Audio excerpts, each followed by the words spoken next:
You called that thing Sahelanthropus. Where does the name come from? Well, several years ago, an excavation team discovered a hominid skull in the Sahel region. Central Africa, the Southern Sahara. Cypher gave the specimen the name Sahelanthropus, man of Sahel. And then they covered the whole thing up. Why? They probably wanted to monopolize information about human evolution to have a head start in their genetic research. At least, until they had an idea of what they'd found. It was that big of a discovery, huh? Sahelanthropus was a gracile hominid, estimated to have lived about 7 million years ago. What's significant about it is how its skull's foramen magnum faces down. In other words, its spinal column supported its head from underneath. It stood upright. Right.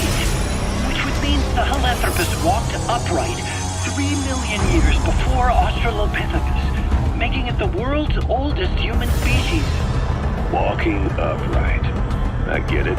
Hence the name Sahelanthropus for your machine. Walking upright was the decisive difference between our ancestors and other anthropoids.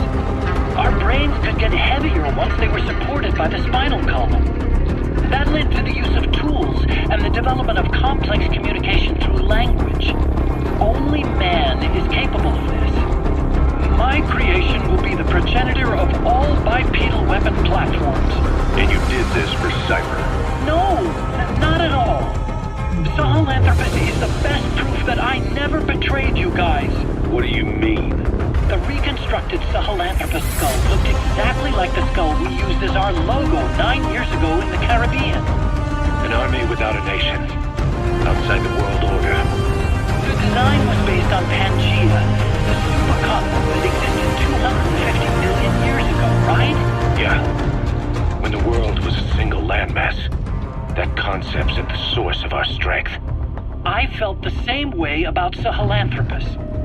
Sure, I was forced to build it under their orders, but I always wanted to put its technology back in our hands someday.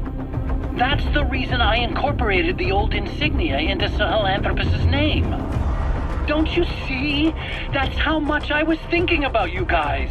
Oh, I see, all right. I see someone desperate to cover his ass. You can say whatever you want after the fact. But that skull also symbolizes somebody else. Skullface. Remember that water tank-shaped object in Emmerich's lab in the Soviet base camp? The thing that started talking to you like a possessed answering machine. That was a pod built for housing the AI used to control unmanned weapons. You remember, back in '74 in Costa Rica. It was in those machines you fought there. They were designated Pupa, Chrysalis, Cocoon, and Basilisk, and each of them was fitted with an AI unit called a reptile pod. Emmerich created it.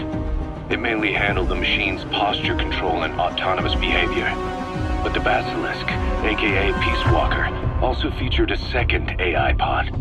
That one was called the Mammal Pod, and it was created by Dr. Strangelove. She tried to recreate the boss's personality through the Mammal Pod. But you pulled out its memory boards. That's when it transferred its own functions to its reptile pod. Just like a human brain compensating for damage by using the remaining healthy parts. The result was a unique entity. A hybrid of the reptile and the mammal. It sank to the bottom of Lake Nicaragua with Peace Walker. But apparently they salvaged it and transported it to that lab. Don't let it deceive you, Snake.